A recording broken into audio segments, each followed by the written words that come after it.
Honored guests, with a great pleasure we are welcoming you to Skopje Economic and Finance Forum and the first annual conference of the Ministry of Finance. Recovery and Growth Beyond COVID. For the official opening, we are inviting on the stage the host of the conference under whose initiative this gathering came to life. Zonja Zutri.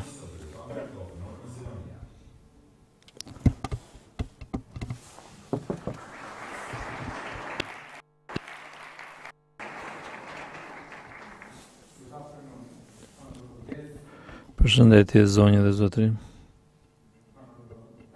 Ambassador,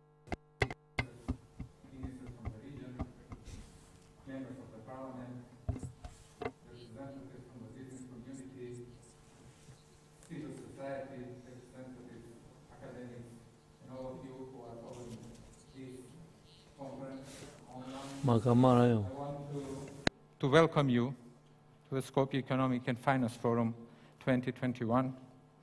And it is my great pleasure to see you all here today at this first annual conference of the Ministry of Finance to deal with the issue about economic recovery and growth beyond COVID. And our ambition remains this debate is to become an arena of policy debate and credible economic policy and reform agenda design. Skopje Economic Forum is a new initiative by the Ministry of Finance aiming to facilitate the public policy debates on relevant topics of the Republic of North Macedonia and the Southeastern Europe. Through annual conferences like this today, occasional seminars, workshops, policy portals, op-eds, analysis, and other contributions from experts here and worldwide. Its intention is to encourage the synergy of ideas and initiatives by policymakers, political representatives, international development partners, civil society, academics, and other experts and stakeholders to improve the policy dialogue on economic and financial topics with the national and regional outreach. The annual conference is the first event organized on the auspices of Skopje Economic Finance Forum. The conference aims at improving the policy coherence and strengthening the budget planning process. It is organized in September in order to contribute to the budget planning process and economic reform program, as well as National Investment Committee. Its policy recommendations and valuable insights will serve as an important input into policy formulation and the next year to be introduced for the budget planning and also in medium term for economic reform program. It will initiate constructive ideas, policy recommendations, and applicable in regional context as well. The participants on the conference will have a unique opportunity to discuss and design the macroeconomic policies, public finance and structural reforms, private capital mobilization, enhanced regional and cooperation, and so on. The conference will provide a high-level forum for exchanging views on the global and regional prospects for post-pandemic recovery and growth, thus assisting sound macroeconomic policies, good governance, and citizen participation. An appropriate and timely, well-targeted support for social inclusion, digitization, green economy, and human capital formation would also enhance the resilience post-pandemic times to help our prosperity. And the decision to organize this conference, high-level conference, that I'm impressed and want to thank once again this list of impressive representatives worldwide in the country and the region. Not only the quality, but also the diversity. This enriches the debate that we are expecting from this conference. The inclusion is of particular importance in creating future policies and measures to reach better results in achieving the goals like economic recovery, inclusive, accelerated, and sustainable growth. At the same time, this conference will be a great opportunity for all of us to hear the experiences and views from the region and worldwide, as those of the representatives of the international development and financial institution. Dear guests, what makes this conference unique and specific at this time? It comes in times of COVID pandemic, the largest health and economic crisis of the century. As we know, globally, as humanity faced big losses of lives, we lost many people that we are close to them. Due to the COVID, some of our friends and relatives and colleagues are not among us today. Others lost their jobs. The vulnerables had more difficulties. Investment stopped, and many businesses were closed, devastating the perspective. And we are here today, dear friends, to say that we are not going to be defeated by COVID. We are part of the alliance, Global Alliance, to fight COVID. And here today, we are to talk about recovery, and not just that. We are here to talk more than recovery, to talk about growth and better growth, green growth, accelerated growth, inclusive and sustainable growth. As last year, we were facing the biggest GDP decline for our country in the last 3 decades. We envisaged a 4.5% decline of GDP in 2020. And according to our estimation, this could have been even higher. About 4.2 percentage points we managed to alleviate and to reduce the decline. So instead of this, it could have been 8.7. And we spent around 11% of our GDP as a fiscal stimulus to support the economy, health sector, protecting jobs, and help the economy to recover, to save the businesses, but also to recover the economy. Measures were addressed, as I mentioned, the health sector, vulnerable citizens, protecting jobs, and helping businesses to survive this crisis. And actually, we were acting both on the demand and the supply side, as the academics will say.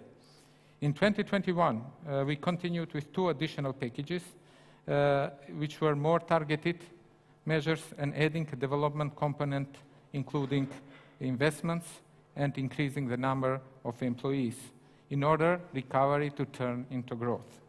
And our response during all this period was following those of international institutions who said, whatever it takes policy to fight COVID, protect lives and save the economy. This came with big fiscal bill in terms of the budget balance and public debt. Decisively, we are focused on fiscal consolidation in the midterm by reducing budget deficit and public debt and bringing them within the fiscal rules of 3% and 60% as a share of GDP, respectively, in medium term. We learn from the past. We act in present, and we prepare for our future. In line with this ambition, as mentioned before, we are projecting a growth of 4.1% for 2021, and also an average growth of 5.4% in the annual average growth for the next 5 years.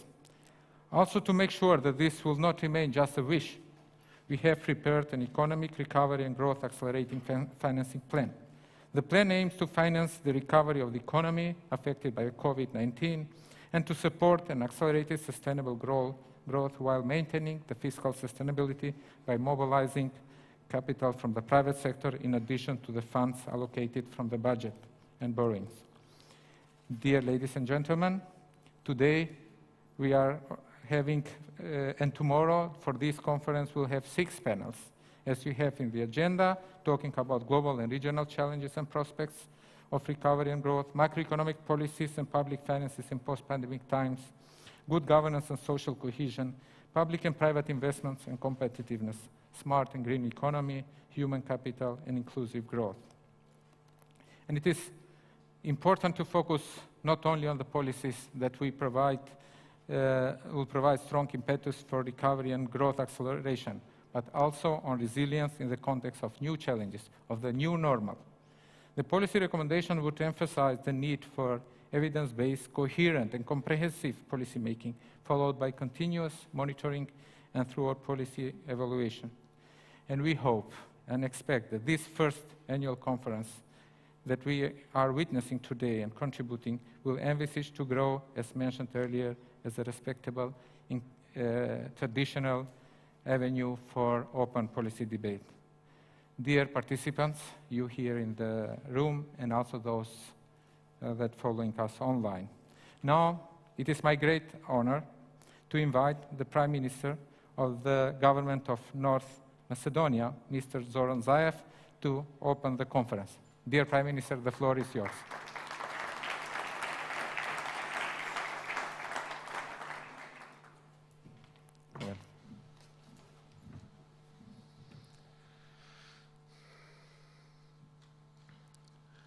Почитувани дами и господа. Dear ladies and gentlemen, your excellencies, dear ministries, friends, associates, representatives of the media, it is a great honor and pleasure to give the introductory speech of the first annual conference, Economic Recovery and Growth Beyond COVID, within the Skopje Economic Finance Forum. I welcome this initiative of the Ministry of Finance to organize this very important forum that undoubtedly opens a debate for the future challenges that we have ahead of us as holders of policies in the Republic of North Macedonia and Southeast Europe. It is an honor that today we are all here, creators of policies, representatives of our partners from the international institutions, representatives of the civil sector, academic community, the business sector, and all other stakeholders that can act for the improvement of the policy dialogue for economic and financial topics that are of national and regional interest. The same as all other countries in the world, economy in the Republic of North Macedonia suffered from the pandemic, and the government for the whole duration of the pandemic faced the challenges proactively, all the challenges brought by COVID. The government creates favorable business climate and equal opportunities for the domestic and foreign investors. The national economy is stable and it is growing, and it will grow in the future. I'm proud that North Macedonia accomplished a concrete agreement with Greece and Bulgaria, and today we are NATO members, which means security for our country and for the current and future investors. Our country fulfilled all conditions for the beginning of the negotiations for the chapters and clusters for membership in the European Union, which is undoubtedly confirmed by the European Commission and also by the majority from all member countries. Last year, March, we remain dedicated to raise the standard of life in our country. Our efforts for creation of predictable climate in the businesses through mechanisms for the rule of law, stable economic policies, as well as creation of favorable business conditions, the new investments in the country, and the results that we see confirm the economic activity in the technological and development zones that are ever growing. The number of jobs only in these zones has increased in 8% compared to July last year. At this moment, we have 14,000 people working in these zones. And this tendency is expected to grow in the future months according to the contracts, agreements that we have with the current investors, and we are expecting new 7,000 jobs. Export in the first 7 months of the year in the technology zones is 1,700,000 euros, which is for 56% more compared to the period last year. Over 9% compared to 2019 and almost 30% more compared to 2018. Only in July, export is 250,000 euros. The companies active in the zones participate with over 45% in the overall exports of the country.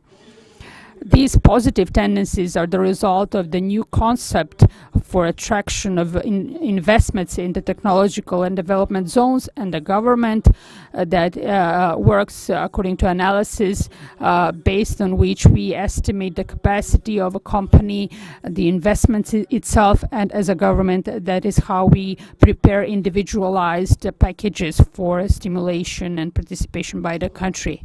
Dear guests, after 1 year, according to the official statistical data that we have available, we can say that the crisis is passing us and the economy is recovering, which is confirmed through our analysis that the economy is stable and it will grow. Officially, several moments ago, the Authority for Statistics published this information. In the second quarter of the year, we have registered positive growth of the GDP in the amount of 13.1%. This means that the first half of this year we have achieved growth of the GDP for 5.6%. For this year, we projected the growth of 4.1%. The whole 2021, expecting for exports to grow 6%, gross investments growth of 8%. The rate of unemployment until the end of 2020 and until today started to grow with the rate the rate of employment from the end of 2020 again started to grow with the rate as it was before the pandemic, 1.5% growth in the first 3 quarters. Unemployment is 15.9%, which is historically lowest level of unemployment up until today, and it has reduced for 8% compared to the same period from 2020. Additionally, according to the official statistical data, the average net salary in the country continuously grows, and per employee in June 2021 is 28,744 denars. The mass immunization and recovering of the global economy, we're expecting additional strengthening of the external demand, which influences our export.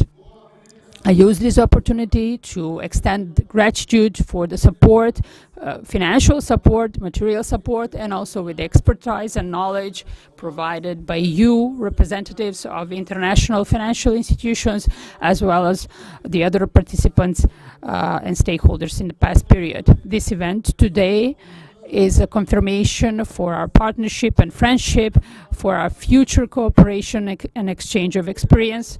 And despite all obstacles, objective and subjective challenges, Republic of North Macedonia is dedicated and is determined on its way for Europeanization. The process for accession to the European Union demands preparation to participate on the single market in the European Union.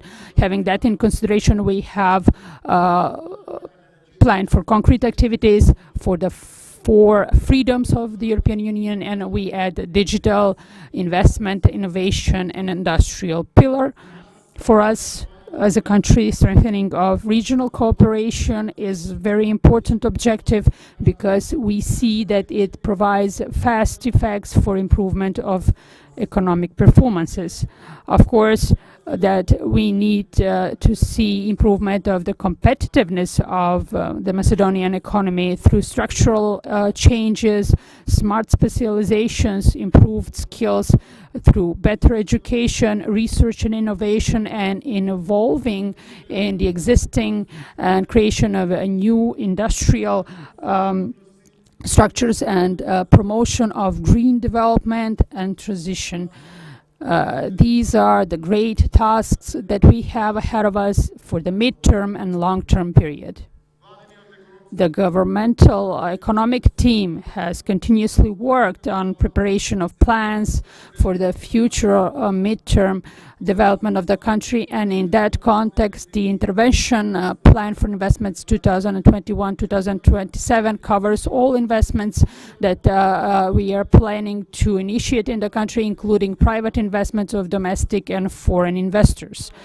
It is a strategic document with defined elements as the value of investments, key investment areas, investment approaches, and so on.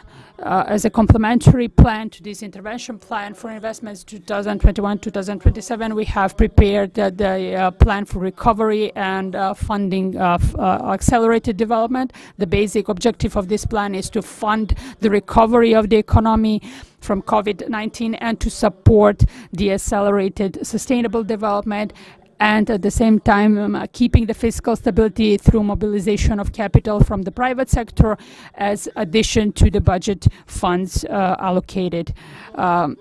The plan also provides a complete image about the approach, creation of legal opportunities to implement this, and also the plan contains multi-applicative effects that will be provided by investments showed in the sources of funding, the economic areas, and started and planned projects. Also, the plan defines a roadmap, action plan for implementation of the activities, completing the existing timeline and starting new project. In addition to this, the plan also defines precise, established governmental structure of units and distribution of duties that would lead to successful implementation. For the first time, we can say that we have established a delivery unit, monitoring unit, and PIMAP, through which we will have timely and overall insight of the priorities, the realization, weaknesses, obstacles, and urgent tasks. I honestly believe that this is the way how we can overcome institutional weaknesses and to strengthen our capacities. Dear guests, the pandemic showed us that it is inevitable to that governments, society, companies need to unite to adapt to the new reality and to design policies that will focus on building equality, inclusiveness, and sustainability of economies.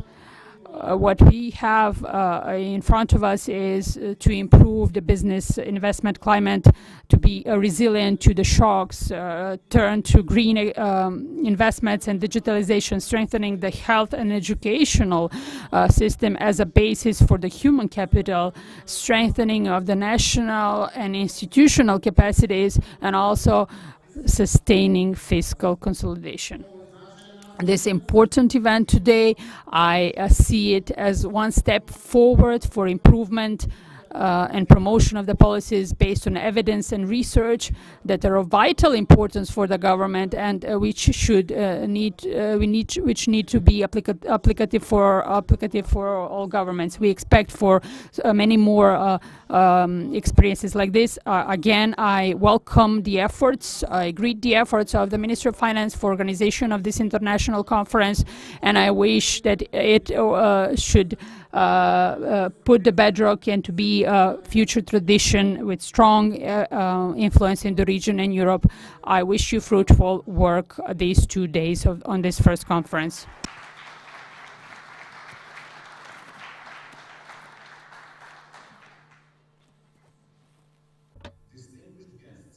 It is now the time to move to the first panel debate for today. Please welcome our first moderator, Dr. Walter De Fa, Economic Policy Advisor for the Prime Minister's Office.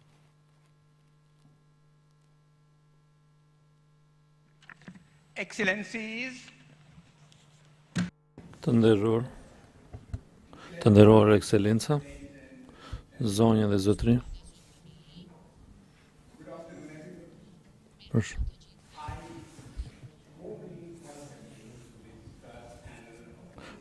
Përshëndetje.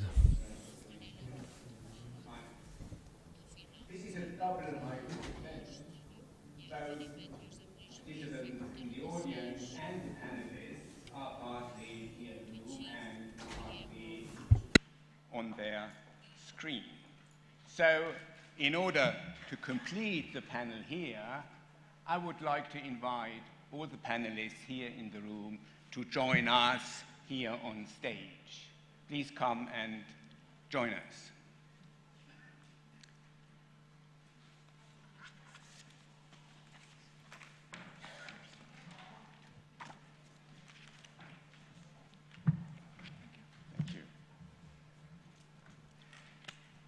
Okay, now we are settled, and I see also that the video links are established. So this panel is about the global and the regional challenges and prospects for recovery and growth.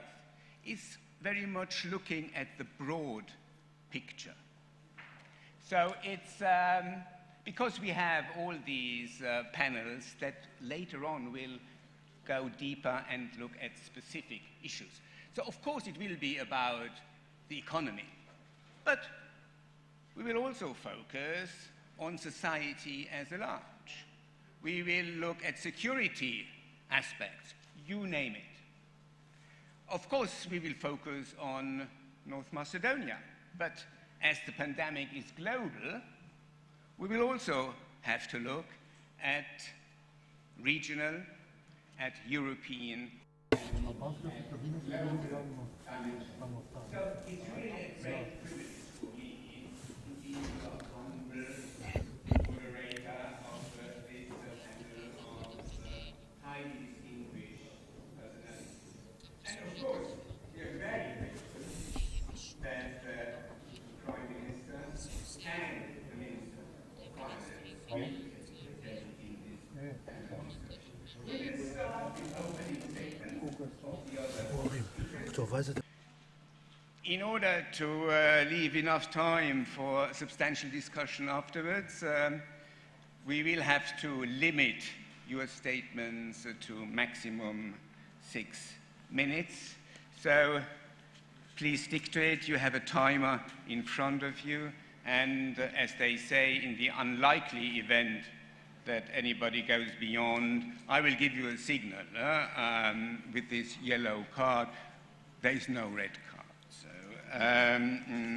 Okay, and I think that's the moment so that we can now actually ask, without any ado, the Vice President of the World Bank for Europe and Central Asia, Ms. Anna Bjerre, who joins us through a video link.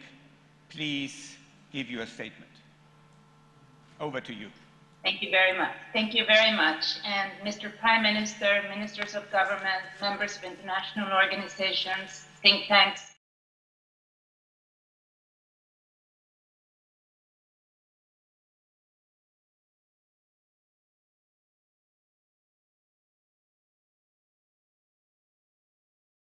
I would like to congratulate the authorities of North Macedonia for initiating this event, and I look forward to being with you in person in future events. I have been asked to speak about global and regional challenges and prospects for recovery and growth.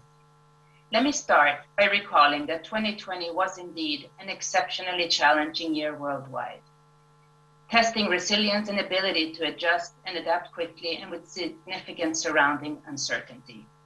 The pandemic had a severe impact, with the global economy estimated to have contracted by 4.3% last year. This is the deepest economic recession since World War II. Since the beginning of the pandemic, the World Bank has been working with governments around the world to help tackle the wide-ranging impacts of the pandemic. Our primary goal has been to help save lives and livelihoods. In the Europe and Central Asia region, we have committed more than $1.7 billion to help emerging economies in the region address the immediate health emergency, increase health system capacity, support poor and vulnerable people, bolster businesses, and procure and deploy vaccines. Since April 2020, around $866 million has been approved through new emergency response projects, with an additional $904 million being reallocated, used, or made available from existing projects and lending. Now let me turn to the road ahead. The outlook for 2021 is looking better overall. In June, the World Bank published its Global Economic Outlook report, where we estimated the global economy would expand by about 5.6% in 2021. In the report, we also presented scenarios for the global economy in 2021. In addition to the scenario under which we would see the global GDP growth of 5.6%, we also presented a less optimistic scenario. Indeed, the 5.6% growth scenario assumes that vaccination rates accelerate and that governments at the same time undertake key reforms that encourage investment and job creation. The less optimistic scenario assumes a slower vaccination rate and the emergence of new variants that would threaten recovery. We are currently revisiting our projections, including for the Western Balkans. There are several factors that drive a favorable economic outlook, including commodity prices and external demand, which have been stronger than anticipated, driven by a robust... Si që numrat propozora nga nga forumi dhe në vitet në vazhdim përfshin zonën me euros. Përpas të këtyre kontraksioneve në këtë zonë dhe në sistemin aty. Duke thënë këtë, atë që kemi zbuluar është që ka një parashikim që vinte në kohë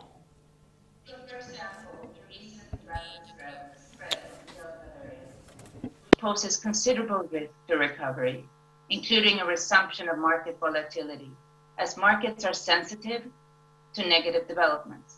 Many countries, including in the Western Balkans, enjoyed a much-needed rebound in tourism over the summer. But this is also a sector that remains highly sensitive to recent increases of the Delta variant and the potential for new restrictions to movement. Let me use my time to speak what we see as some of the key challenges and opportunities for recovery and growth. On the challenging side, clearly, a key issue is to get the world's population vaccinated. This requires globally coordinated efforts, particularly in low-income countries. We keep hearing it, and it's right. The pandemic will not end until everyone has access to vaccines, including people in developing countries. Worldwide access to vaccines offers the absolute best hope for arresting the pandemic, saving lives, and securing a broad-based economic recovery.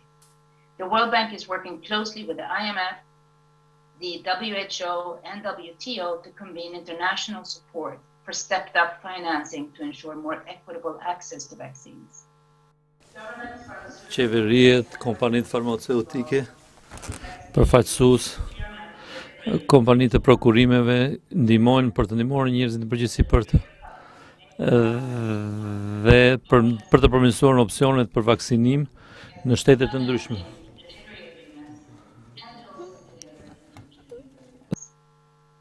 A second challenge, and it was mentioned by His Excellency the Prime Minister, is the fact that fiscal space has narrowed and public debt has reached some new historical peaks. This is the case for several Western Balkan countries, and what we see and worry about is that servicing such debt in the future may crowd out important public sector priorities. A third challenge is knowing when to withdraw the fiscal and monetary policy support that was extended and implemented in 2020 and the first half of 2021. The pandemic has certainly increased the role of the state in many parts of the world, including in Europe and Central Asia.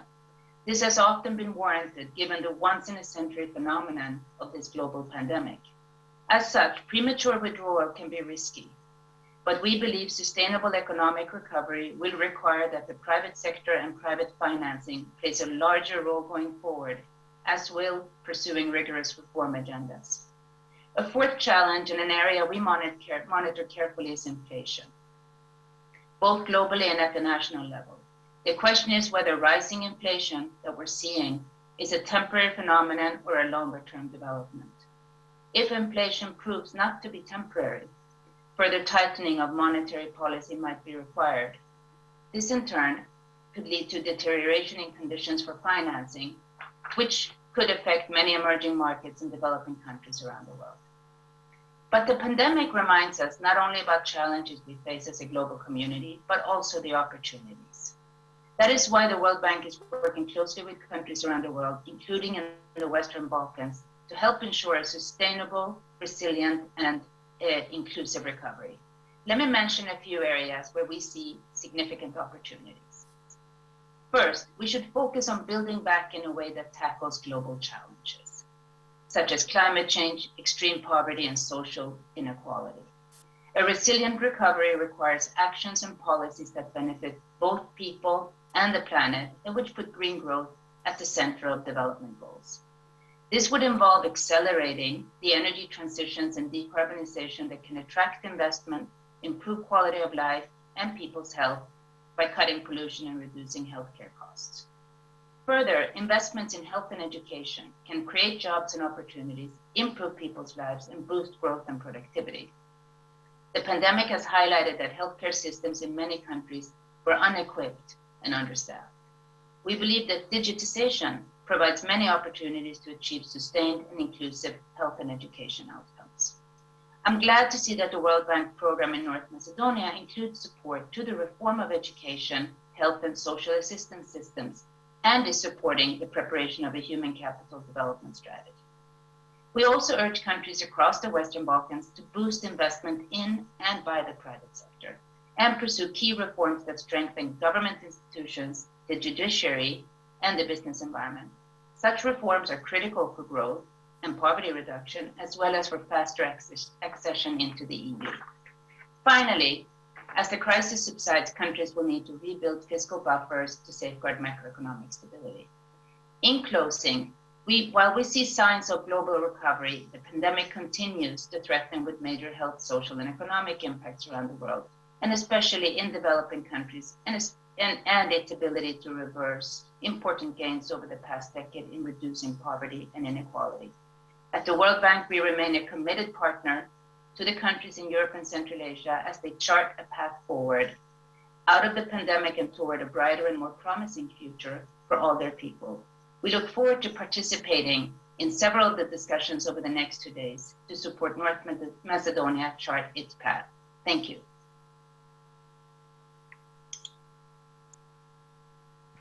Thank you very much, Anna Bjerre, for this very complete coverage.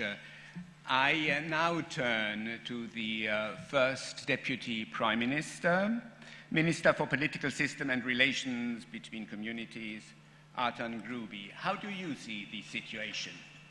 Thank you. Thank you so very much. Dear host, Fatmir, thank you so very much for the invitation to attend and speak before this distinguished forum, and congratulations on organizing such a respectable conference in these difficult and challenging times. Dear Prime Minister, Zoran Zaev, dear ministers, dear guests, ambassadors, dear governor, dear academic, dear former ministers of finance particularly, dear panelists, Linda, good to see you here. So I am honored, honestly, to be here today and share this panel with you on this very important topic. Indeed, beside the public health, COVID pandemic has also seriously challenged all our economies and has imposed the necessity to discuss ways and solutions for economic recovery and growth post-COVID. However, I want to tackle a different angle. I want to tackle and talk about the 5%, or maybe the 10%, or maybe perhaps 15, 20% commission. I'm addressing this issue because the pandemic is temporary. It will go away eventually, whereas the permanent and immediate threat to the growth of all of our economies and our societies is corruption, my dear friends. That then would lead to substituting, just a second, because probably they missed my speech. Development's main and true enemy is corruption. Corruption, dear ladies and gentlemen, hampers our growth in so many ways, and it represents a security threat to our democracy. It undermines the credibility of the institutions and the processes. Even reading The Economy for Dummies says that there cannot be economic development without the rule of law. Then again, without sustainable rule of law, we can't have credible institutions and gain the trust of the public towards the system. Not having credible institutions and missing public trust prevents essential legal predictability, which then leads to selective and corruptive justice. Once you have corruptive justice, you have reluctance of investments, production, and building and business climate. That then leads to substituting the corruptive justice system through the easiest way to get the job done, and that would be bribe, fraud, corruption. So yes, COVID, Afghanistan, Middle East, financial crisis, China, Russia, 5G, regimes, all are serious challenges that we are facing, but they all find roots in endemic corruption. and they all represent a viable option only because of existing corruption. An estimate that I read is that 120 billion euros were lost each year to corruption in the member states of the European Union. That was equivalent of the whole European Union budget. In public procurement, studies suggest that up to 20 to 25% of the public contracts value may be lost to corruption. Therefore, start reporting cases of corruption today. No propaganda, no party groundless accusations, just real, factual, argumented cases. Let's build a coalition of the willing.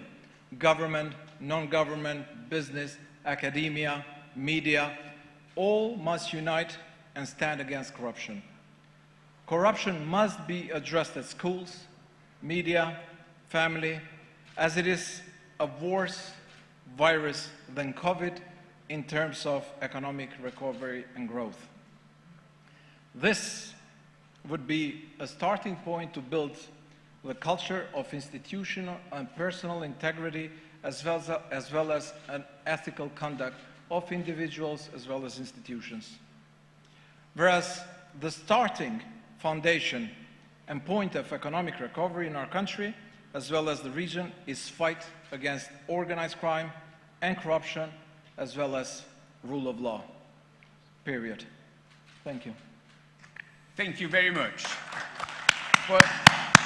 Thank you for this very clear plea to continue and to step up the fight against corruption and for the rule of law. Now we turn to the representative of UNDP,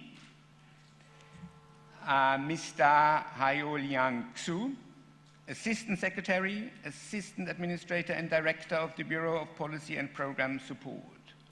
Mr. Xu, please come in. Thank you. Hope you can hear me. Thank you very much, Dr. Tafa. Dear Mr. Prime Minister, Minister of Finance, Excellencies, distinguished panelists, ladies and gentlemen. It's a great pleasure to attend this conference and say a few words on behalf of UNDP. Thank you very much for the organizers to invite UNDP to speak. We are at extraordinary times, and we face at the same time, a pandemic, a climate emergency, political polarization, continued conflicts, natural disaster, and the widespread humanitarian needs, multiple challenges. And but the pandemic is our focus. So the previous speakers have mentioned the impact of the pandemic. Let me provide some perspective from our side. The pandemic not only disrupted the global supply chains and slowed down the world economy, but has also caused a severe reversal in well-being. The socio-economic impact of COVID-19 has been felt in every corner of the world by people from all walks of life. For the first time since we started to measure human development in 1990, the Human Development Index has dropped across the globe. Income, education, and longevity indicators have all dropped during the COVID-19 crisis. Some will rebound, but the effects will linger on for a long time to come. And according to ILO data, between 119 to 124 million people were pushed, based on our research, between 119 and 124 million people were pushed back into extreme poverty. And according to ILO, the equivalent of 255 million full-time jobs were lost since March 2020. And there are more data from UNICEF on education and so forth. The impact on human development is severe. So what can be done? And the Prime Minister, in fact, talked about the measures that North Macedonia has taken, and the World Bank Vice President also pointed out some specific measures. We have a lot of data and analysis that show that economies that could afford to provide universal social assistance, generous social insurance, and adequate labor market and SME support, for example, in the forms of tax deferrals, subsidies, and liquidity support, have done so with remarkable mitigating effects, largely neutralizing income losses, job losses, and the poverty increases. However, most developing countries have not been able to afford this full mitigation. And as IMF, a policy tracker shows that the global amount of support reached $17.3 trillion in July 2021, 11.2 trillion of which was for fiscal support, and 6.1 trillion was for liquidity and guarantees. However, while advanced economies managed 17.3% of GDP in fiscal support and 11.4% of GDP in liquidity and guarantees, this equivalent figures for emerging markets is only 4.1% and 2.6% of GDP respectively. And for low-income countries, it's only 2% and 0.2% of GDP equivalent. So this is the issue of fiscal space that the Vice President of the World Bank talked about earlier. So on emergency social protection measures, the higher income countries have allocated on average $545 per person in social assistance. Low and middle income countries can only afford $26 per person. And for low income countries alone, it's only $4 per person. So we see the challenges across different spectrums of countries. So we needed to do something. So we know what needs to be done, but we needed to deal with policy choices, right? The timing of it, and so forth. So, what are the prospects? Again, the previous speakers has talked about it. The IMF, project 6% global growth. That has not changed from previous projection, but we see a divergence because the IMF, projection projected an increase and upgrade for advanced economies, while projected a decrease for developing countries, especially for Asian developing countries. So I think that this is a divergence that we needed to pay attention to. Why? Partly because of vaccine inequity. Again, the Vice President of the World Bank talked about. But to move forward, we must address vaccine equity. To date, more than 5.3 billion shots, have been administered across the world. That's an average of 69 per 100 people. But the dozens of poor countries remain below 5 shots per 100 people. So these are the countries that will only reach 70% vaccine coverage by 2023. So this will threaten global economic recovery elsewhere. So vaccine equity is our #1 priority to get things back on track. So this is also a time, a moment to consider how we recover from COVID and how we can come out of this crisis by doing things differently. It will take all of our efforts to work together with a systems approach to deal with the new levels of complexities and uncertainties. So it is really recommendable to see that North Macedonia is pioneering with applying a systems transformation approach to the development of the first long-term national development strategy, use the so-called donut economic model in the creation of a living strategy with an evolving process that will ensure that the NDS will be as effective in 20 years. The systems approach will address interconnected vulnerabilities by building horizontal and vertical capabilities across the society, guaranteeing safe and just space for the people of Macedonia. The Deputy Prime Minister talked about the issue of corruption. It is a part of this discussion that requires societal commitment and consensus. So I congratulate you, Mr. Prime Minister, on your commitment to engage in a whole of society approach to drafting the country's national development strategy. And the UNDP is most pleased to accompany you through this process, and thank you very much for your trust. To close, let me quote what the Secretary General has said recently. The UN Secretary General said, "We are truly at a crossroads with consequential choices before us. So let us together to make the choices right and create the desired sustainable future for us and for our future generations." Thank you very much.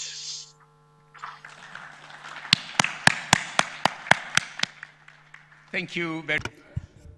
Attention more and more on the inequalities that have increased during the crisis and that remain a big challenge. Minister of Defense, Radmila Shekarinska, I would like to invite you just to share your views on the way through and out of the crisis. Well, thank you very much. And surprisingly, I will actually follow on some of the comments made by our co-speaker. First, let me start by thanking the Minister of Finance, the Prime Minister, and saying good afternoon to everyone. If an economist who left this world 10 years ago would have visited us during the post-COVID recovery, probably he or she would be shocked, infuriated, and very, very angry at most of the things that the world has done. But I think that the COVID pandemic has shown that the world can be very creative, very quick in adapting, and very good at cooperation during the times of existential crisis. And my first appeal would be that we need the same creativity and the same cooperation to tackle the post-COVID world.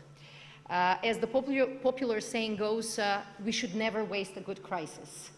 And I think, unlike some of the other financial crises, this is the moment when most of the economists and politicians agree that what we continue to mention for our social habits, return to normalcy, is not really an option when it comes to policy, politics, and especially the economy. And the appeal that was first formulated in the US as Build Back Better, or very, very visible in the EU recovery plans, I think this should be the ambition even for countries like North Macedonia. So the perception of the majority of the citizens in the many countries is that the normal has been broken. And this is why actually most of our political and economic choices have to aim for something better. And in my mind, there is quite a substantive and ambitious list on this. And the first one is what was already mentioned, and this is generate a less unequal world. Then deal with, create economy that will be less carbonated, build modern public infrastructure, universal healthcare, create coordinated rules on digital era. And in spite of our main effort being directed towards fighting climate change, we should also plan for the effects that the climate change is already having on us. Look at the wildfires, look at the floods. This requires a general overhaul of all our systems, starting from security, but going to various parts. And I do think that practically the option of doing everything the old way is no longer on the table. We have seen how the governments can pour money into the economy. Probably with post-COVID, we will have to maintain this effort not only into the economy, but also in public, hopefully, infrastructure. But when giving this money and practically allowing for the economy to grow, I think that our political priorities, civilizational priorities, have to become more visible. And I do believe that there will be a missed opportunity if we don't combine strong subsidies that we have given and will give to companies with more social responsibility in terms of environment, in terms of better social models, and use them as part of our budget policy to rethink tax systems, rethink income policies, rethink some of the anti-poverty theories. I don't believe that this is just the right thing to do. I do believe that this is the smart thing to do. And on mentioning the arguments in favor of this, I will go back to my domain, and this is defense. Last year, North Macedonia has become the 30th member of the alliance. It was a major historical success for this young nation, and success is always helpful for the economy, even in times of crisis. So it helped a bit to compensate for the lost trust in terms of future consumption, in terms of future investments. It was visible in all of the credit rating assessments for North Macedonia. It was visible even in the behavior of some of the private and public investors. But when we have discussed last year the new key reform agenda for NATO, we have talked very much about resilience.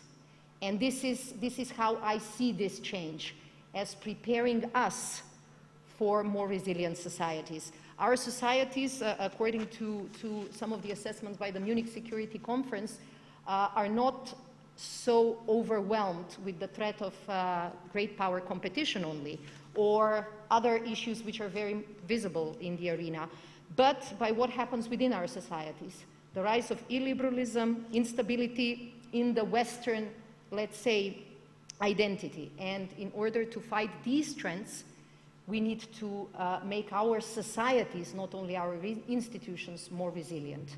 If we don't tackle the roots of this instability, I do believe that most of the things that we are doing, even in the defense sector, will not be sufficient. And this is why my appeal would be yes to fighting inequality, yes to fighting corruption, yes to reassessing practically all of the rules that were typical of, our system 2 years ago. But let us be more creative, and let us look at the big picture all the time. Thank you.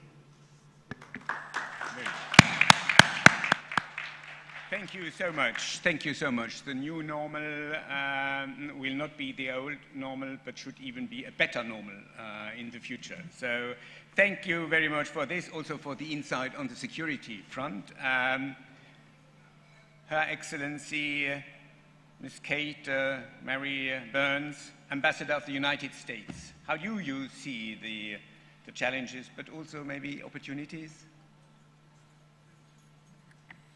Well, thank you very much, dear Prime Minister, dear Ministers of Government, distinguished guests. I too want to start by congratulating the government of North Macedonia and the Ministry of Finance in particular for not only organizing this platform, but creating an opportunity for us to start a new conversation about how we can learn from each other and help build the kind of economic recovery that we would like to see coming out of COVID-19. Minister Shekerinska talked about not wasting a good crisis, and there's an old adage that says that in every crisis lies great opportunity, and indeed, Walter, I would like to talk about opportunity today. We've never had a crisis of this magnitude as a global community that we faced as we have over the past year and a half. And it has changed the global economy in ways that no one could ever have imagined. That's as true in the United States as it is here in Europe and everywhere else around the world. One of the things that we saw from the very beginning was a huge shift in supply chains as global manufacturing slowed to a halt and importers lost access to some of the vital products that we'd all depend on as consumers and as countries and governments around the world. What we saw was that supply chains then shifted. They often moved closer to the areas where products were going to be sold on markets. And this has in fact been a boon for North Macedonia, as well as its US partners here, with several companies expanding their existing facilities and others deciding to establish themselves here with new footholds in order to be closer to their markets. We saw that U.S. automotive companies, which represent over $200 million in total investments and over 10,000 good-paying jobs here in North Macedonia, have increased their investments in this country. Lear, for instance, is expanding its production capacity and it plans to add more than 1,000 employees in 2022. Digitalization and e-commerce is also expanding here at a very rapid pace. Though COVID has prevented the kind of in-person exchanges that we had grown to depend on so routinely in the past, the tech companies that are operating here in North Macedonia have found ways to ensure that people can continue to conduct business and to go about their lives even more safely. Food delivery companies, for example, quickly added contactless delivery options, and they expanded their list of partners, which has helped keep many restaurants and other hospitality sector industries afloat during this difficult time. U.S. tech companies set up or shop here for the first time or expanded their efforts in North Macedonia, taking advantage of the very talented workforce that's available here and are now offering remote services in the United States. As government, business, civil society, and citizens navigate the economic recovery, we need to focus on strengthening and, in some cases, building anew the very foundations upon which this future economy will stand. While many large companies are able to maneuver through bureaucracies and make very significant investments here in North Macedonia, we do find that smaller companies find the business environment difficult. So ensuring that procurement processes are transparent, reducing both the perception and the problems of corruption, strengthening rule of law, and importantly, establishing a professional bureaucracy that's able to work with companies on routine issues will all improve the overall business environment, and it will attract additional foreign direct investment not only to North Macedonia but throughout the region. And speaking of the region, supporting the common regional market will reduce trade friction, it'll harmonize standards, and it'll make travel easier, not just for the citizens of this region, but for all of its global customers and partners around the world. North Macedonia is working hard to complete the motorways and railways along Corridors 8 and Corridor 10. And this will be another boon, again, for North Macedonia, but also for the region. By building out transportation infrastructures, consumers gain access to cheaper products, and businesses can gain access to bigger markets. Many tech companies have found success in North Macedonia as well. Reducing restrictions and administrative burdens in this sector could lead to even greater innovation, jobs, and prosperity. Moreover, advocating for this country's youth to pursue careers in STEM fields is not only going to help create a modern workforce here, but it will ensure that North Macedonia can take advantage of the changes that are happening all around and generate long-term economic growth. We need to encourage the country's youth not just to be present here in North Macedonia, but to be active participants in the recovery and to help capture those opportunities for themselves. This country has proven that it has the necessary will to take advantage of these changes. We should not forget that even in the earliest days of the pandemic here, with supplies running short, North Macedonia's clothing companies quickly moved to rapidly begin mass production, while distillers here started producing disinfectants. The NGOs in country used international donations to provide meals and sanitation kits to the most vulnerable groups throughout the country, and the government moved very swiftly to implement wide-ranging economic stimulus measures that protected jobs and supported unemployed workers. Your economy can adapt and, as it's shown, even thrive when challenged. So in short, the will and the energy is here to not only come out of this crisis in a strong way, but to lay the foundations for the kind of economy moving forward that will provide a great opportunity for citizens, and the United States plans to continue to co-invest in that success because your success is important to our broader strategic partnership. So once again, thank you. I'm very much looking forward to the ideas and the synergies that this forum will generate, not only over the next couple of days, but moving forward into the months and years ahead. Thank you. Thanks a lot, Ambassador, for putting so much emphasis on the opportunities and also on improving the business environment, in particular for small businesses. So now we change a bit the subject, the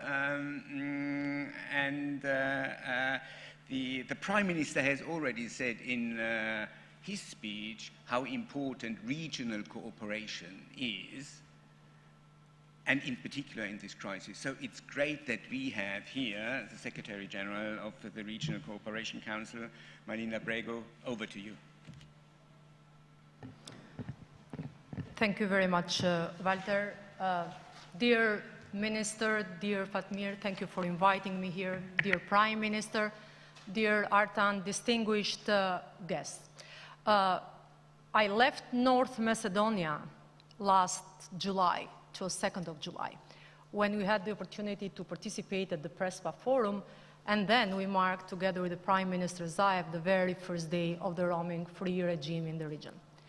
And I closed up my agenda with a jam of artists from the region and a huge group of youngsters who are eager to party in the premises of Prespa Lake, and that was really wonderful. Regardless, I was really tired. But anyhow, they were partying, singing and dancing up to, let's say, 2 a.m. in the morning. It's not by coincidence, but I started again my day in Skopje today, meeting with the youngsters, with the youth councils of North Macedonia.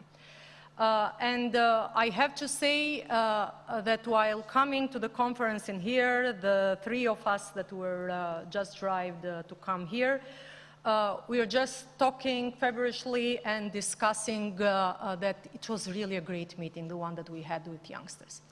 Not only because usually young people and young community and everybody you meet out of office refreshes you with some ideas, but we got from them some ideas and elements that I think would be really great to be implemented in the recovery of our region.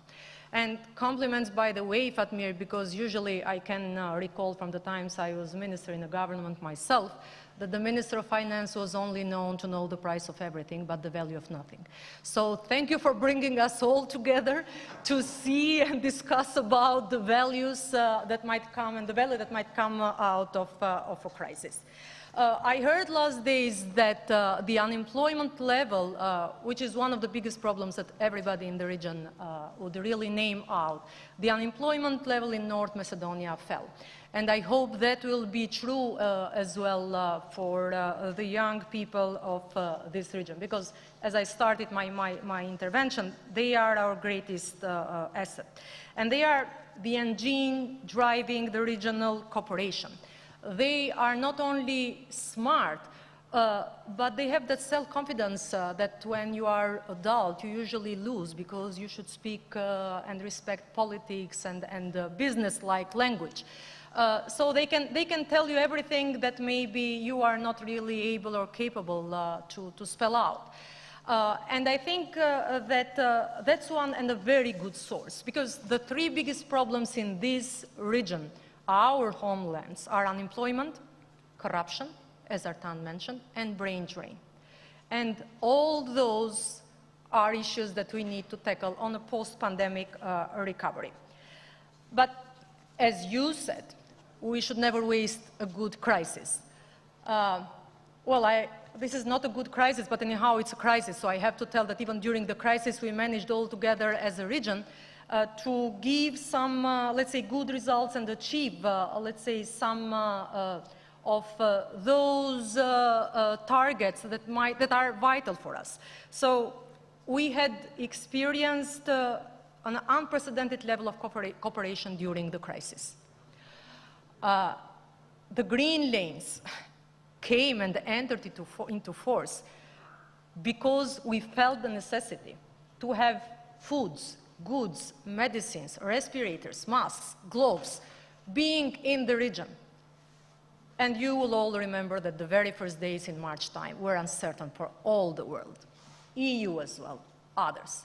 So we felt that either we do cooperate with each other, either we keep our borders open, either we forget the disputes that exist between some of the economies of the region and keep those borders that are part of the disputes open, or then we are going to face a major crisis. It might have been like a hunger crisis or even worse. we learned that we can cooperate. We have the very good example of the roaming-free agreement that entered into force. And that as well is a story of success because pragmatism prevailed over political disputes. That's the sense of the regional cooperation that we are trying to promote. Last year, November, the prime ministers, the leaders of this region, signed the Common Regional Market. And I thank you, Ambassador, for mentioning it. I'm not jealous because we are hearing more openly of the Open Balkans. But I have to say that we all know the more, the merrier. The reason why Common Regional Market was born and endorsed by the prime ministers is because our economies are too small. And we cannot face the challenges of globalization. We might not be pretty much interesting economies and countries alone. But all together, yes, we can really build a story for a good investor. This process and this agenda, which is already an ambitious one, it definitely is facing some problems. So I have to say, and I've been refraining myself this month to phrase or rephrase the process of the Open Balkans that is proposed by 3 leaders with that of the Common Regional Market. I have to say that 6 is better than 3. But this does not mean that anybody at the level of 6 should block the agendas to run. And on that, we do, and we are following carefully, quite attentively, and we do appreciate the effort put forward by the 3 leaders of the region to keep the process of the Common Regional Market of Western Balkans, or the single market model of EU, forward, not to stop it. And for us, that is a must. Whenever we face problems, citizens will not stay prone of the titles of the documents or the processes that we are endorsing. They would like to see results. And that's why politicians are, to help their people to see results. This comes as well because 69% of the people from this region see the quality of regional cooperation as quite important for their business. And as I said, we know that the regional cooperation will prevail on the strength of its ideas, competitiveness, but as well speed. Now there is another second opportunity. The opportunity that should come from the Euro-Atlantic presence, cooperation in the Western Balkans. We cannot neglect that, and we have to say that every time that Euro-Atlantic partnership was strong and great, Western Balkans have been in a better shape. And especially, I say it with a saddened tone, take it like Frank from somebody who spent more than 16 years of her life working on European enlargement and European integration, that I really feel the process of European enlargement being stalled, it's a huge setback for this region. It will just create hurdles, problems on the process of regional cooperation as well. That's why the process of enlargement was born. That's why Thessaloniki came into birth. That's why it gave a date to our association and stabilization agreements, because that date was like as a sign and an inspiration for politicians to deliver within their political mandate. What will be the sense if the European enlargement process will continue for 30 years and still we need to go publicly and say, yes, people of this region massively support the process of European enlargement. But if they support the process of European enlargement so intensively, then we should give them the chance to have Europe at home and live here, not to live as they are living one by one, becoming European citizens one by one, and then emptying our societies. But on the other hand, while we are just still working and hoping for that to happen, we still have the good chance of regional cooperation to continue and to focus efforts at maximum on the economic integration as much as possible with the EU. Said that, starting from the roaming agreement, I think we paid our dues. RCC coordinated, facilitated, leaders signed it, telecom operators, the most difficult part of the story. Anyhow, they are delivering. Everybody paid its dues in the region. We are promised the day that this agreement will enter into force in the Western Balkans, that will be the first day to start the process of negotiation to lower the roaming prices with EU. I see the yellow one, but you are not going to stop me now. This is the best part. So I think that day has come, and we should all push together for that promise to be maintained. It's not only a matter of honor, but it's about a matter of economics as well. Business community is looking for that. Citizens, young people are looking for that.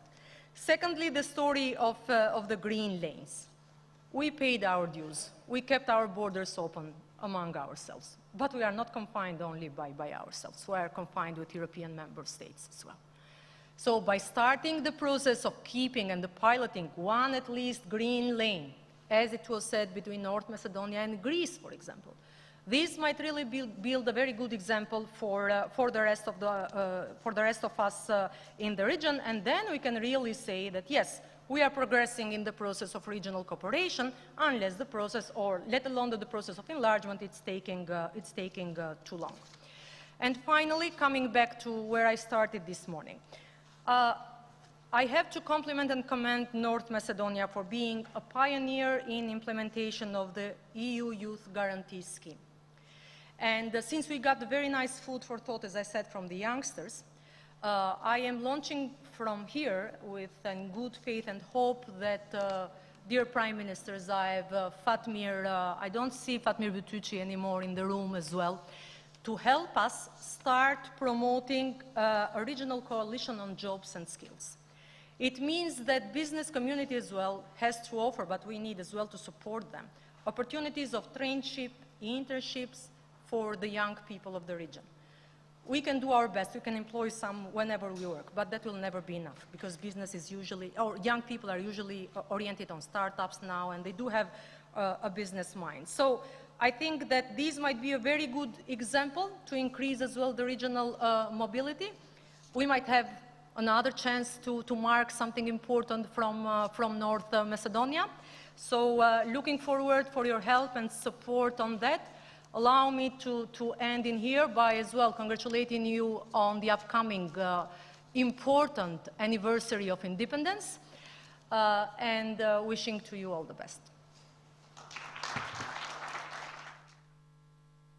Thanks a lot. Slightly long, but a great plea for regional cooperation, which is a success story, it seems, and also for taking into account more the young people. I think that's a very important and strong message. Now we kind of widen a bit the perspective. We bring in an academic view, but also a lot of experience from executive education. So it's a pleasure that we have Andrew White here. Professor Andrew White, Associate Dean for External Relations, Said Business School, Oxford University. Andrew, over to you.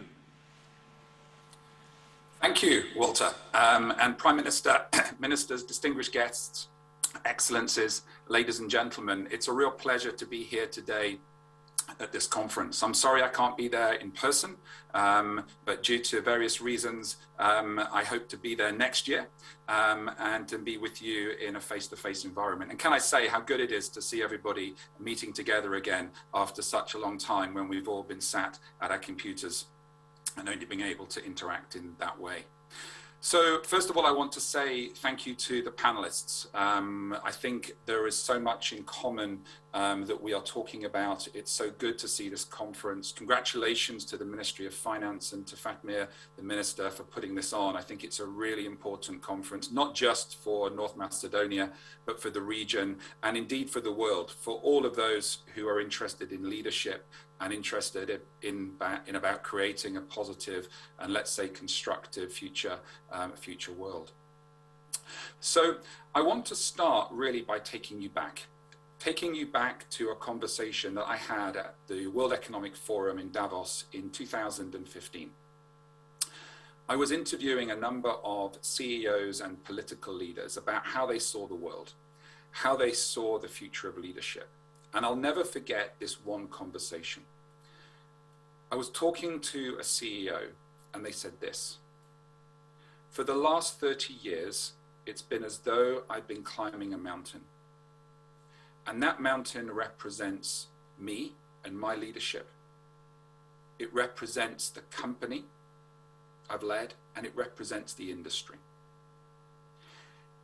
And today, it's as though I'm stood on top of the mountain, and I should feel incredibly proud of everything we've created and the positive impact we've had on the world. But if I'm really honest, what I feel is that we are surrounded by clouds. We cannot see where to go next, and it feels like the ground is crumbling beneath us. And I thought to myself, wow, they are strong words. This company wasn't in crisis. There wasn't a shareholder revolt. There wasn't a problem with their finances, with regulators. They weren't caught up in globalization events. But that person, I think, was seeing what we've experienced over the last 2 years. Wasn't seeing COVID, but was seeing the level of disruption that is affecting the world. And if I look, I want to just capture what some of the other panelists have talked about. I think what we've experienced during the COVID times is actually a warm-up for what's coming later. And the question I have for you is, what does that next mountain look like? And I think there are three things, and they've come out this morning, that for me define that next mountain. The first one is how we adjust to the climate challenge, how we create the technologies, how we create the changes in human behavior that allow for us to create a sustainable world. The second is, how do we advance the digital agenda in a way that doesn't destroy society? And I don't need to go into the reasons for that with an audience like this, but we've seen some of the negative impacts of social media. I think AI is on a really is at a pivotal point in history. Is it going to reinforce some of the bad things we've seen, or is it going to create a better future? And the third point is around the rehumanizing of society, the rehumanizing of companies. And all of these things require a lot of explanation that I don't have time to go into today, but I think many of you have got experience. Many of the panelists have talked about these things. But my real purpose of today is to talk about how do you navigate to that future. And as somebody who leads the Advanced Management and Leadership program at Oxford, I work with hundreds of leaders every year from the political world, from the world of civil service, from the corporations, and they're all facing these disruptive challenges. So I want to give you really two sets of questions that I have found have been incredibly useful. The first set of questions are around your situation, your context. So the first question is, what are you not discussing that you really need to talk about? And when I put this question to a senior group of leaders, often a board or an executive team, half of them will look at the floor because they all know there's very uncomfortable things they need to talk about, that it's just difficult to get on the agenda. And what I think we're seeing is there's more and more external events that are forcing those conversations onto the agenda of executive teams, onto the agendas of boardrooms, and they have to have it. But at that point, they're in a crisis. So the first question is, what are you not discussing that you need to talk about? The second question is, what is always being discussed but never resolved?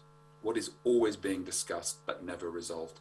And when I ask that question, half the group will start smiling because they all know there's things that they're always talking about and can never find a resolution to. But they need to if the organization is to move forward. And the third question is, what spaces do you need to create? And for me, this is a space, or an executive team, or what's the space that you need to create with the right people to have that conversation? So that's all about understanding context. The second set of questions are about understanding the journey.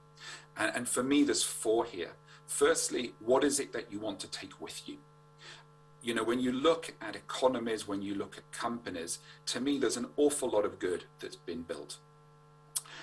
And it's important to preserve a lot of these things and to take them with you on that journey from today's mountain to the next mountain. But there's also things that you need to change. So the second question is, what do you want to leave behind? The third question is, what do you need to transform? And the fourth question is, what do you need to create? And in that final question, we're in the territory of startups, and that's really hard for large established companies. So that really concludes what I've got to say in 6 minutes. I think we're at a really pivotal point between what many of us have been involved in building over the last few decades, and that's one mountain, and the mountain we have to get to, which is another mountain. And that mountain is characterized by the climate shift, by the digital shift, and by the rehumanization. And we really have to understand context, have an honest conversation about that, and understand the journey. Those two sets of questions I've just described, if I'm working with a team from a company, that's 2 days worth of discussion. So I've crammed a lot in. I'm going to stop there. I think I'm over time. If you want to find more about my work, if you go onto LinkedIn and search for my name, Andrew White, and Leadership 2050, you'll find my blog and my newsletter. And a lot of these ideas are in there, and you can learn more. Please do message me. Please do connect. It would be great to talk to all of you. And I want to wish the Minister, Fatmir, and the whole of that ministry all the very best, and the other ministers who are here today in what you're trying to do. It's been great to be able to support you during this time. Thank you. Thanks a lot, Andrew, for this inspiring and very innovative approach to how to deal with the disruption of the crisis.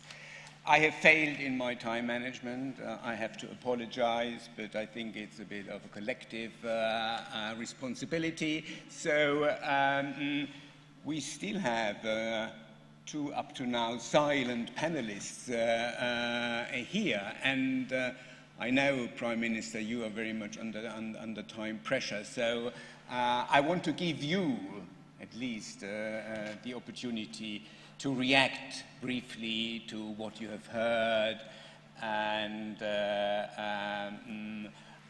let you comment, and also the Minister of Finance. Prime Minister, over to you. First of all, it's really great honor to have 2 days here in the center of Skopje and to spoke about the future activities. I want to share with every participant that since the starting the pandemic, we was aware that it's also a good time to start planning, to prepare on time, because we'll be escape from the crisis period, and how much we are ready will depend from us how better results we will achieve, comparing with competition with the rest of the countries of the region in a quality competition. And really, I'm very happy because we share very precise economic investment plan, what is completely main focus of democratic world, European Union, United States, and other part of democratic world, and that is through the responsibility in a climate change plans, how to find a way to strengthen the GDP, to open jobs, to take out the coal, and to be participant in the protection of the health of the world population normally. And the complete plan of economic investment idea and the focus, it's generally dedicated to the renewables normally, digitalization, what is the main focus of the whole part of the world, and especially democratic part of the world, but also to use the potentials and advantages of every economy, of every region, what can be used. Really, we are quite best destination in the European continent, not more attractive, but one of the best locations for photovoltaics, for windmills. Here, what can be our good potential for economy. But our agriculture, having in mind that the world will need more and more quality food, especially biofood, especially quality production. Our traditionally workforce dedicated to the light industries, for example, what we have it like our advantages, and all of that like potential in a regional cooperation, having in mind that all 6 Western Balkan countries, but also other countries here in the region, some of them are members of the European Union, some of them are normally like us candidate countries, can organize ourselves to strengthen the potential in a matter to have a better and more qualified offer from our production, from our services, in a competition with the Western Europe, with the Central Europe, with the Northern Europe normally, and in this direction, I believe very much that the data, what we share today, after announcement by our statistic, that 3.1% growth for the second quarter of this year and generally 5.6% of the first half of the year is something very motivating. For me personally, yes, and I saw how our Minister of Finance is happy because of that, because that confirms also our revenues in the budget, that we have it more than 9% better revenues comparing even with 2019, before COVID. Our export growth, all data is completely encouragement, and that is legally confirmation that we are out of crisis, because after that kind of data, officially we are out of crisis. We are aware that we can continuing to live with pandemic, but we learn a lot, like world, like societies normally. In this direction, I think that we can be leaders or fighting with leaders in the region, normally in an economic way. It depends normally of the strengthening the capacity of the institutions. All these acts of Europeization, what's happened in the Balkans and also in North Macedonia, will be very helpful for our plans for recovery completely and to better growth, or will be obstacles and depend of our successfulness of strengthening independence of judiciary, what was mentioned, fight against crime and corruption. All of that mean immediately economy, immediately encouragement of domestic and foreign investment, but improving the education system. And we started first year with a lot of dual education, what will in the middle period of time will prepare more and more qualified workforce, together with the quick measures for immediate results for qualified workforce in the market, will be also very helpful for fulfillment of our plans, but all other areas, taking care of poor people, social measures, all of that is very important. We learn a lot from our partners. Here is high representatives of financial institutions. I try to find always some more experience from them, because they are present all around the world. I see here Madam Pavlova, but also I meet Vice President of ABRD. Today I will have meeting with Linda, Regional Manager of World Bank. All other financial institutions work with us, share information. We share our information through them with other countries. And of course, helping each other, cooperate together, we can achieve more. Even we can double all our efforts, what we expect. And really, every crisis can be opportunity, can be possibility for all of us. And developing regions like our region here can use a lot of that and can be can put the whole region really in more advanced position comparing with the rest of the world. Thank you. Thank you so much. Very rapidly, because we have to look at the watch. And in fact, these are already concluding remarks. Thanks for your concluding remark, Prime Minister. And now a concluding remark from the Minister of Finance. Thank you, Defa, for moderating. Excellent. And you still are within the time frame. So congratulations. Well, at high cost. Yeah.